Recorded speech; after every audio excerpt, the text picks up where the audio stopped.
Саламатсыздар, урматтуу кесиптештер, урматтуу чакырылгандар, кабинет министринин мүчөлөрү. Бактыркеч, бизде мынакей азыр талаа жумуштары башталды, жаз келди. Сиз өткөн жыйындарда Талас областы боюнча 7 өзөндөн суу түшөт. Ошо 7 өзөнгө дамба, БДР куруу маселелерин бир айттыңыз эле. Ошол иш боюнча бир маалымат берип коесузбу?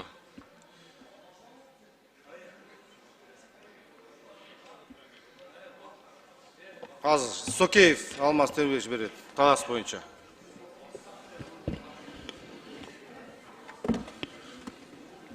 Талас областы боюнча БДР, БСР боюнча бизде планда азыр Бакайыр БДР проектisi башталган.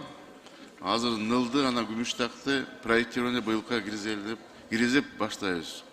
Нылды жөнүндө маалымат бериңизчи, Нылдынын. Нылдыны быйыл баштайбыз проектированиясы, жаңы баштап атабыз. Сметасы барбы? Сметасы пока жок, проектированиясы бул. БДР башталат быйыл, Ооба, проекти баштайбыз. Суммасын да билбейсиз азыр канча экенин? Азыр аныктап атабыз ошо суммасын, жаңы башталат. Бакыт Каныбекович.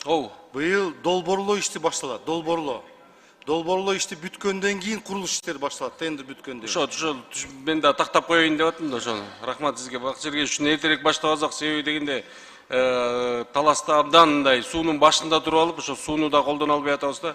Бактырге экинчи маселе ошол Орто арык менен Көгөй айылынын ортосунда 25 километр чоң арык бар да. Илгерки аты чоң арык деп калган.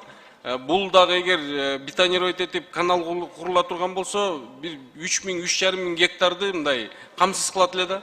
Бул дагы азыр арык келип атат, жыл сайын балдар тазаланышат, акча кетип атат, бирок мындай эффект болбой атат да. Бир Көгөй айылынын аймагында бир 3000 километрлі 3000ге жакын ошо километрлі бетонировать этилген, калганы мындай болбой атат. Ушул боюнча дагы бир Бакыт Каныбекович, бул акча бөлүнүптүр. Бактыргеч 4 миллиард 800 деп өзүңүз маалымат бердиңиз.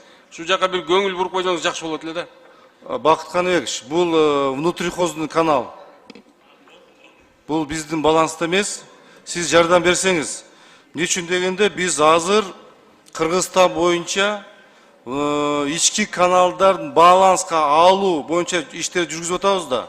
Бирок айыл өкмөттөр ошол баланста турган каналдарды бизге өткөзүп бере албай атат. Эмне үчүн? Документтери жок болуп атат.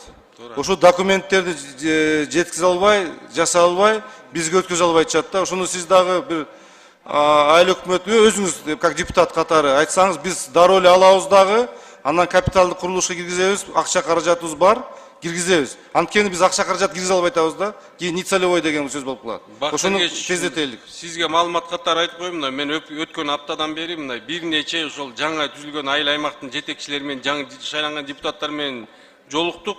Биз өткөрүп берейин деп атабыз дейт, бирок албай атат дейт бүгүнкү күндө УОЗ. Мисалы Талас областы жакшылап тапшырма берип койсоңуз, алар да аракет кылып атат да бергенге.